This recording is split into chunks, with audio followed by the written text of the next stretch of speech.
Olá, boa tarde. Já está na pauta da próxima reunião da Comissão de Constituição e Justiça, que ocorre na quarta-feira, a proposta de emenda à Constituição que pretende possibilitar a prisão após condenação em segunda instância. A presidente da Comissão de Constituição e Justiça, Simone Tebet, declarou que vai incluir na pauta da CCJ projetos de lei sobre o tema que mudam o Código de Processo Penal. A parlamentar também já tinha dito que vai colocar em discussão a PEC de autoria do senador Oriovisto Guimarães, que determina a prisão após a segunda condenação. Tebet explicou que o presidente do Senado assumiu o compromisso em relação à condução da matéria. Mas o mais importante é que avançamos no sentido de ter o compromisso do presidente do Senado, que aprovado o texto na CCJ, seja ele qual for, ele estará colocando para pautar no plenário. E mais ainda, que ele está disposto a nos ajudar a construir o texto possível que possa ser aprovado no plenário, seja através de uma emenda constitucional, que requer 49 votos, seja através da alteração do CPP, que requer apenas maioria simples. O presidente do Senado, Davi Alcolumbre, disse que vai conversar com líderes partidários sobre a possibilidade de convocação de uma nova Assembleia Nacional Constituinte. Eu acho que há muitos anos, eu estou aqui há 19 anos no parlamento, há muitos anos, volta e meia, o debate da Constituinte vem à tona no Congresso Nacional. Então, se há novamente esse impasse, se há novamente essas observações e esses conflitos, novamente eu quero trazer o debate da nova Constituinte para esse momento importante da história nacional. O assunto gerou polêmica entre os senadores. Nenhum país aguenta esse vai e vem sobre uma determinada Constituição. As Constituições, apesar de não ser jurista, apesar de não ser advogado, mas as Constituições, elas têm seus pilares. Tem uma ideia inicial de onde você constrói o prédio. A PEC que altera o artigo 93 da Constituição Federal, ela não foi pensada no calor de emoções, ela não é uma resposta ao Supremo, ela é uma tentativa de tornar o Brasil um país sério, onde a justiça funciona. 43 senadores, senhor presidente, já se manifestaram por carta ao ministro Toffoli, pedindo que ele tivesse mantido a prisão em segunda instância. Não o fez, mas deixou muito claro que é responsabilidade nossa. O Senado deve concluir esta semana a votação da PEC paralela da Previdência e enviar o texto para a Câmara. Sobre o assunto, a gente conversa ao vivo com a repórter Dinalva Ferreira, que traz os detalhes dessa tramitação. Boa tarde, Dinalva. Olá, André, boa tarde. Olha, a PEC paralela, o texto base dessa PEC foi aprovado no dia 6 de novembro, mas ficarão pendentes 4 destaques para votação em separado de pontos do texto. Os destaques apresentados pelas bancadas do PT, PSDB, Rede e PROS tentam fazer mudanças no texto, como, por exemplo, garantir que na aposentadoria por invalidez permanente, o cálculo do benefício seja feito tomando como base 100% das contribuições. Outro destaque é para retirar do texto da proposta a idade mínima em caso de aposentadoria especial de trabalhadores expostos a agentes nocivos, como os mineiros ou operadores de raio-x. A votação desses destaques estava marcada para a semana passada, mas por falta de quórum e também atendendo a um apelo de vários senadores, o presidente Davi Alcolumbre adiou para esta semana. A expectativa é de votar nesta terça-feira não só esses destaques, mas também o texto base em segundo turno. Se isso acontecer, o texto fica pronto para ser encaminhado para a Câmara para análise dos deputados. Um dos principais pontos da PEC paralela, como a gente sabe, é a inclusão de estados e municípios na reforma da Previdência. O presidente Davi Alcolumbre tem ressaltado a importância de garantir esse ajuste nas contas, não só na União, mas nos estados e municípios. Quando o Senado definiu constituir uma PEC paralela para a inclusão de estados e municípios, é porque o Senado Federal, como Casa da Federação, tem a consciência das suas obrigações com todas todos os municípios brasileiros e os estados. A gente precisava fazer um ajuste nas contas da União, mas fazer também nas contas dos estados e dos municípios. Quando muitos falavam que essa PEC paralela ela não seria votada, nós já votamos ela em primeiro turno, já iniciamos as votações dos destaques. A gente vai concluir em segundo turno a PEC paralela e encaminhar para a Câmara dos Deputados, para lá na Câmara se constituir uma comissão especial e os deputados e deputadas começarem a debater esse assunto. Concluída a PEC paralela, uma das prioridades, segundo o presidente Davi Alcolumbre, é a reforma tributária. A gente tem que construir, o que a gente está buscando construir entre Câmara e Senado, essa comissão especial da reforma tributária. É importante que a gente possa ter a participação do governo e é importante que o Senado e a Câmara possam se mobilizar em torno dessa proposta de uma comissão mista, para a gente fazer com que a proposta que saia dessa comissão seja uma proposta de consenso da Câmara e do Senado.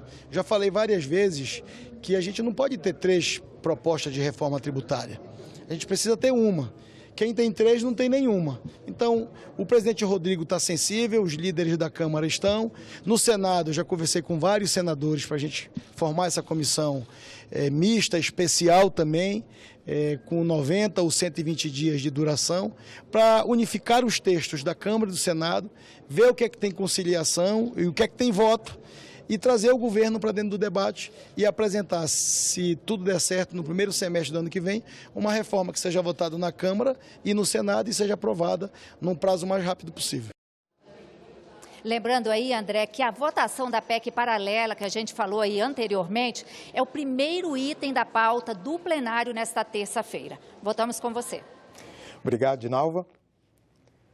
Há 2 dias do 20 de novembro, Dia da Consciência Negra, a Comissão de Direitos Humanos debateu em audiência pública a abolição da escravatura e as ações afirmativas, com o questionamento: 20 de novembro, para quê?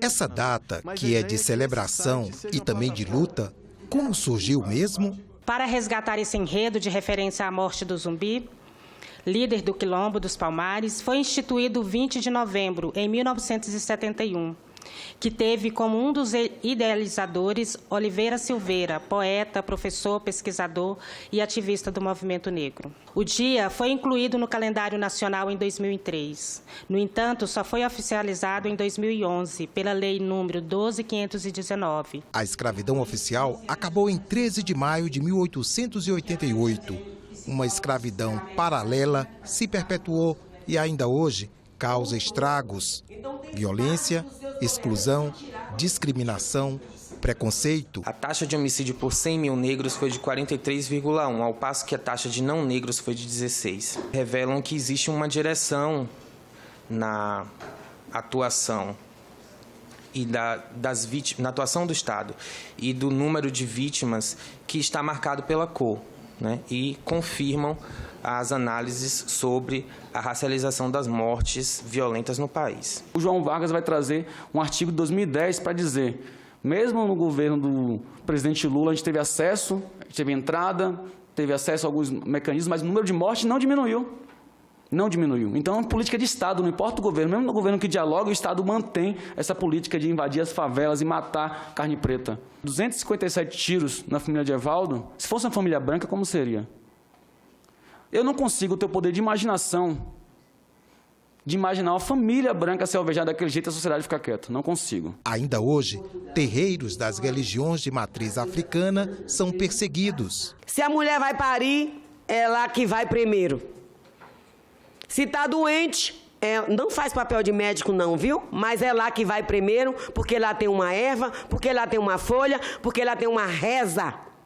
E é ali o primeiro socorro. Assistência social começa dentro do terreiro. Isso é uma vergonha, porque querem tirar as nossas tradições do meio da sociedade. O Senado, Casa de Leis, vem procurando fazer seu dever de casa. Edson Lopes Cardoso, então servidor da CEPIR, ministrou diversas oficinas aqui sobre enfrentamento do racismo no Senado Federal. Uma é a instituição de cotas no concurso público do Senado Federal, por meio do ato da Comissão Diretora número 7 de 2014. Não é mimimi. é racismo. Ele trava o desenvolvimento do país. É preciso enfrentá-lo. Ele está presente agora nas violências físicas e simbólicas que marcam indelevelmente os corpos negros. Há um apartheid social que, sim, produz adoecimento psíquico. A deputada Joyce Hasselmann, do PSL de São Paulo, será ouvida nesta quarta-feira, à 1 da tarde, pela CPI mista, que investiga notícias falsas ou fake news em inglês. A deputada Joyce Hasselmann foi convidada para explicar declarações feitas por ela sobre milícias digitais. Em sua conta no Twitter, a deputada afirmou que todo mundo sabe das milícias virtuais do Bolsonaro. Em outra ocasião, respondendo a um comentário do filho do presidente, o também deputado Eduardo Bolsonaro, Joyce escreveu: "Não se esqueçam que eu sei o que vocês fizeram no verão passado." O autor do convite a Joyce, senador Rogério Carvalho, disse que ela pode contribuir com as investigações, porque demonstra conhecer a origem das mensagens que vem recebendo. A CPI das fake news foi criada para investigar ataques cibernéticos que atentam contra a democracia e o debate público, entre outros temas. O encerramento dos trabalhos da comissão está previsto para o dia 13 de abril de 2020. E agora vamos aos destaques de outras comissões que se reúnem nesta semana. Para isso, vamos chamar a nossa repórter Isabela Dutra. Boa tarde, Isabela. Boa tarde, André. Nesta terça-feira, a Comissão de Infraestrutura se reúne às 9 horas e debate o projeto que muda as regras de leilões do pré-sal. A proposta acaba com o direito de preferência da Petrobras nos leilões e permite a licitação por concessão. Por esse regime, a empresa vencedora passa a ser dona do petróleo produzido, sem pagar à União percentual sobre o que é extraído. No último leilão de áreas do pré-sal, o ministro da Economia, Paulo Guedes, atribuiu ao regime atual de partilha a falta de interessados nas áreas leiloadas. Também nesta terça-feira, André, a Comissão de Assuntos Econômicos ouve às 10 horas o presidente do Banco Central, Roberto Campos Neto. Ele vem falar sobre a política monetária nacional e deve abordar a independência do Banco Central. Há um projeto em tramitação que fixa em 4 anos o mandato para os dirigentes do banco. Isabela, vamos falar sobre esta quarta-feira. A Comissão de Assuntos Sociais se reúne para uma audiência pública para discutir a fenilcetonúria, é isso? Sim, André, isso mesmo. Sem o diagnóstico precoce e o início do tratamento antes de 3 meses de vida, a criança que apresenta a doença pode ter atraso no desenvolvimento, entre outras complicações. Antes da audiência pública, a CAS tem reunião deliberativa, com 33 itens, a partir das 9h30. Na quinta-feira, a Comissão de Direitos Humanos deve analisar o projeto que altera o imposto de renda e permite dedução de despesas com contratação de cuidadores. Também está na pauta a proposta que amplia a lista de doenças neonatais, que devem ter rastreamento obrigatório. A reunião começa às 9 horas. Logo depois, às 9h30, a Comissão de Assuntos Sociais debate o projeto que cria a nova lei do primeiro emprego. São esses os destaques da semana. Voltamos com você, André. Muito obrigado, Isabela. Hoje é segunda-feira e com a gente aqui no estúdio está o produtor e apresentador do programa Agenda Econômica. Boa tarde, Tupi. O que você reservou para a gente hoje? Boa tarde, André. Olha, hoje a gente tem aqui a classe média, André. A classe média não para de crescer. O fato ele foi destacado pelo Centro de Pesquisa norte-americano Brookings. Entramos na era da classe média. Um artigo recentemente publicado diz que mais da metade da população mundial, ou 3 bilhões e 800 milhões de pessoas, como você pode ver aqui no telão, eles passam a fazer parte do que hoje pode se chamar classe média. Agora, isso depende do que é considerado classe média, não é, Tupi? Sim, André. O estudo ele considera como classe média as famílias que gastam entre 11 e 110 dólares por pessoa por dia, né? Mas isso está dentro do conceito de paridade de poder de compra. E essa paridade de poder de compra não é o câmbio simples das moedas, mas ele é feito pelo um equilíbrio dos valores do que esse dinheiro pode comprar. E na nossa estimativa, a paridade do poder de compra aqui desse cálculo da classe média fica entre 25 a 250 reais de gasto por dia, por pessoa. Pois é, na realidade, o Brasil, essa média está entre nessa coisa de 25 a 250 reais. Dentro dos critérios para classificar uma família como classe média, também entra a capacidade de você comprar bens duráveis e semiduráveis, como uma motocicleta, uma geladeira. Além de sair de férias ou ir ao cinema, né? O entretenimento também é uma coisa importante. Mas tem um outro item também que eles consideraram, que é a capacidade de você poder suportar uma dificuldade eventual, uma doença, a perda do emprego, sem você cair na extrema pobreza, né? E a classe média aumenta também num ritmo bem maior do que as outras. Esse texto do Brookings sustenta que para cada pessoa que deixa a pobreza ingressando no grupo dos chamados vulneráveis, 5 pessoas saem desse grupo de vulneráveis para ingressar na classe média. A notícia não tão boa é que essa nova classe média ela é asiática. Quase 9 em cada 10 pessoas do próximo bilhão desses novos consumidores vão estar naquele continente. A previsão é que a classe média, em 2030, tenha cerca de 5,3 bilhões de pessoas, o que é 1 bilhão e 700 milhões de pessoas a mais do que existe hoje. A classe média ela é responsável por 2/3 do consumo das famílias, que por suas vezes representam metade da demanda mundial. Mas no Brasil, é bom lembrar, a crise econômica só diminuiu a classe média. Nos últimos 4 anos, o rendimento dos que estão entre a metade mais pobre e o 10º mais rico da população caiu 4,2%, André. Tupi, e China e Índia cada vez mais no comando, né? O negócio é ficar perto do BRICS, né, o grupo formado por esses países, mais ainda a Rússia, a África do Sul, e que se reuniu, por sinal, em Brasília na última semana. Muito obrigado, Tupi, pela sua participação aqui no Senado Notícias. É torcer para o BRICS se unir mais e o livre comércio entrar mais em atuação aí para a gente aproveitar dessa classe média asiática. Muito obrigado. Isso mesmo, valeu. O senador Plínio Valério, do Amazonas, recolheu assinaturas necessárias para a abertura de uma CPI para investigar a atuação de ONGs na Amazônia. Ele deseja saber o destino das verbas direcionadas a essas instituições. O parlamentar fala sobre o tema na nossa entrevista de hoje. Senador, uma CPI das ONGs aqui no Senado apresentou relatório final em 2010, né? O objetivo era apurar a liberação de recursos públicos para organizações não governamentais, ONGs, para organizações da sociedade civil de interesse público, OCIPs, e também o recebimento por essas entidades de recursos vindos do exterior, né? O modelo de financiamento do terceiro setor no país, né? O período analisado foi de 1999 até 2009. O que a CPI que o senhor está propondo quer investigar? A gente vai baseado nesse relatório, mas não só isso, porque aí fala do dinheiro público que vem do exterior e a gente tem a preocupação primeira de ver quem está usando indevidamente o nome da Amazônia. Quem usa o apelo amazônico, quem usa o nome Amazônia, quem está enganando quem. Porque o que a gente sabe é que esse pessoal consegue recolher muito dinheiro lá fora, no exterior, e não faz esse dinheiro chegar na ponta.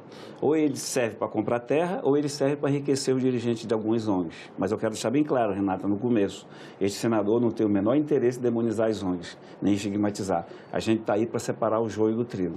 Inclusive, senador, o primeiro objetivo da CPI seria apurar as causas da ampliação dos índices do desmatamento na Amazônia Legal.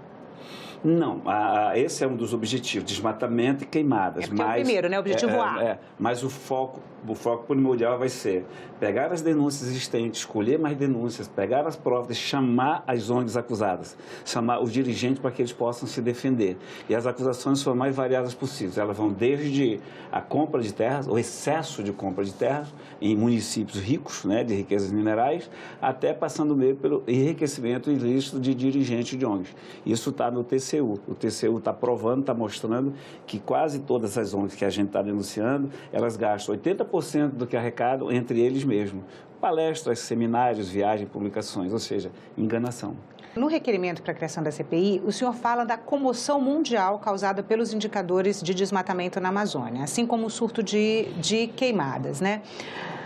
Mas o senhor fala também da necessidade de dimensionar de forma real o que aconteceu. O que o senhor quer dizer com isso? O senhor não acredita nesses índices de desmatamento? Eu quero dizer que aí tem uma meia-verdade. Eles partem de uma verdade, que há queimadas, para criar uma histeria, uma comoção internacional, exatamente para sensibilizar na arrecadação de dinheiro. Claro, tem desmatamento, tem queimadas e precisa ser punido, a lei pune, mas no meio desses índices, desses números que eles fornecem, eles não separam a queimada, porque tem queimada legal do roçado, tem desmatamento legal do empreendimento. Então a gente quer mostrar ao Brasil primeiro, porque eu entendo que o Brasil tem que entender o que é a Amazônia para gostar, para amar e para defender. Feito isso, a gente vai para o exterior. Porque lá no exterior, eles fazem o seguinte, é politicamente correto, ajuda a Amazônia que está queimando. O coitado europeu acredita, porque queimaram a floresta dele. Estão devastando, ele acredita, porque devastaram a dele. Aí ele dá uma colaboração em dólares, a consciência fica tranquila. Ele vai à missa, vai para algum lugar, a consciência tranquila. E não é por aí, porque esse dinheiro não chega na ponta. Há muita enganação do que vocês veem, os vídeos que vocês veem, os prospectos que vocês leem, é tudo enganação. É um nicho. Eles fazem 5 famílias, fazem um nicho que estão produzindo o óleo do coco do babaçu, né? A borboleta não sei de quanto. Isso tudo é para enganar na Europa. Então, o que a gente quer? Quem está usando indevidamente o nome da Amazônia? Se arrecadou dinheiro para aplicar na Amazônia, cadê esse dinheiro? Chegou na ponta, não chegou na ponta, para onde foi? É isso aí que a gente vai fazer. E vai separar o joio do trigo, eu insisto nisso. É separar o joio do trigo. Aquelas ONGs, a filosofia de determinadas ONGs é comprar terra, Renato. Pega dinheiro, chega lá em Quari, chega lá em Tefé, que você tem raízes lá, aí compra terra, ninguém tasca, né? Aquela terra está em pé, a floresta está em pé, é muito bonito. E o homem que está morando lá há século? E aquele cara que não é proprietário da terra, mas mora lá há 50 anos?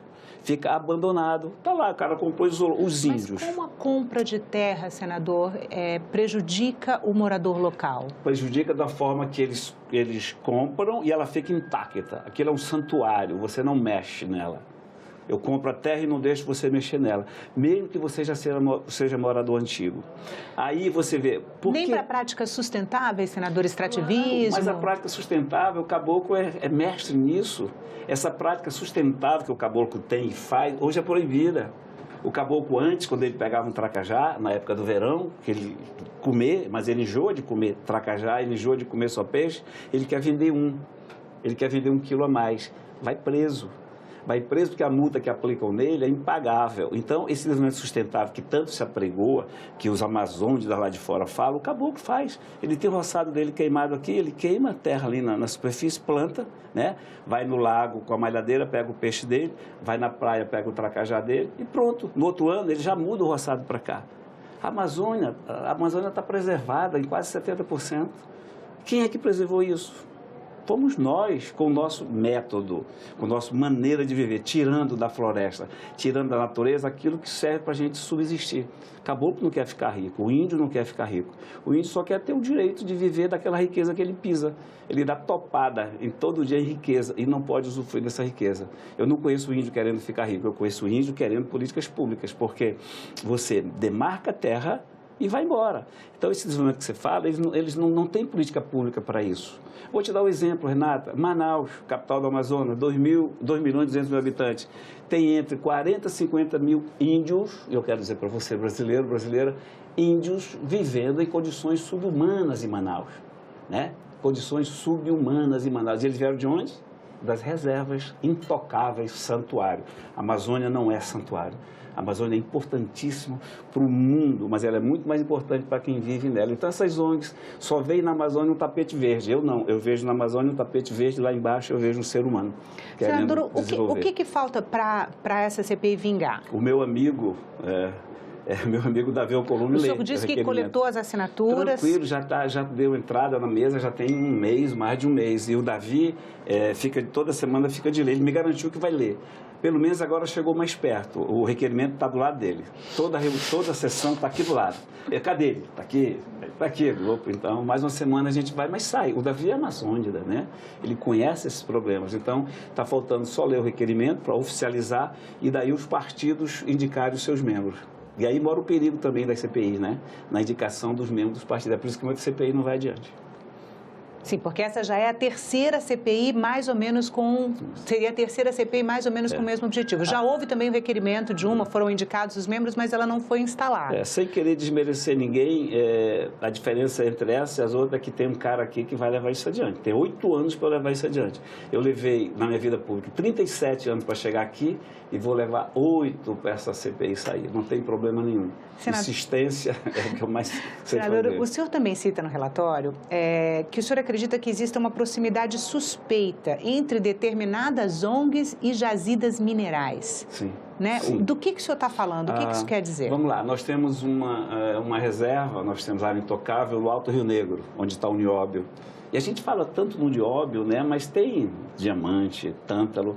Lá o ISA é que dita a política ambiental, o Instituto Socioambiental. Foi agora em parceria com o governo municipal, em parceria com o governo estadual? Com a FUNAI. Agora um convênio foi desfeito, o novo agente da FUNAI em São Gabriel, que está agora correndo risco até de ser tirado, estão querendo tirar, ele cancelou o convênio que tinha entre ISA e FUNAI. Que simplesmente ISA, que é o Instituto Socioambiental. Que simplesmente a FUNAI passava toda a sua responsabilidade para o ISA. E o ISA é quem executa aquela política ambiental dentro da reserva. E é o ISA quem diz quem pode, quem não pode entrar, o que deve e que não deve fazer. Região do nióbio, Alto Rio Negro. Se você quiser, um dia da semana... Ele não desenha diretriz, ajuda no desenho de diretrizes que a FUNAI vai estabelecer, senador? Não, a FUNAI, que cuida da política pública indígena, passou essa responsabilidade para o ISA no Alto Rio Negro. Foi tirado agora. O que é que o ISA faz? Foi tirado o quê? Voltou para a FUNAI? Voltou para a FUNAI. Mas estão querendo tirar o agente da FUNAI lá. Por causa disso. Então, o que o ISA faz? Tem lá dentro uma estrutura bonita, deve fazer uns filmes, mostrar na Europa, porque não interessa mostrar aqui, mostrar na Europa, e impede o ir e vir. Simplesmente impede o direito de ir e vir. Você vê para o Alto Rio Negro, para São Gabriel. A gente fala São Gabriel, Santa Isabel, Barcelona, mas São Gabriel, lá no Morro dos Seis Lagos, onde está. Se você for para o aeroporto de Manaus ver o voo que vai para lá, mais da metade é canadense. Eu nunca vi tanto turista canadense no Alto Rio Negro. E, por coincidência, o Canadá é que detém, né? Saber usar muito bem o nióbio. Então, tem muito disso, Renata. A gente vai atrás, vai querer provar o que eu já sei. Eu cresci vendo na beira do rio os missionários americanos, alemães, austríacos, levando mostras de... Porque aí, das ONGs, não é só minério. Porque você fala minério, mas vale muito mais um conhecimento, uma planta, né? Aquele fator agente daquela planta. Tem alguns especialistas que dizem que o verdadeiro ouro da Amazônia é a biodiversidade. E a biodiversidade. Né? E quantos já nos roubaram, já nos levaram? Quantos estão levando? E aí, ouro não só porque é valioso e intocável, mas porque pode render recursos significativos até para a economia do país. E o conhecimento que ele leva lá, o índio faz nessa folha aqui, ela machuca com isso, mas tu bota mais 2 folhas dessa, deixa ficar, cura isso. Esse conhecimento que eles levam a matéria-prima e o conhecimento. E hoje se produz tudo sintético, porque o mais conhecido, tem até um livro, O Ladrão do Fim do Mundo, que é do inglês lá, do aventureiro inglês que levou a nossa semente da seringa. É o mais conhecido. Mas já foi muita coisa, está indo muita coisa. E através das ONGs irresponsáveis, das ONGs cretinas. Ficamos por aqui. Você pode rever as reportagens desta edição na nossa página na internet, senado.leg.br/TV. Obrigado pela companhia e até a próxima.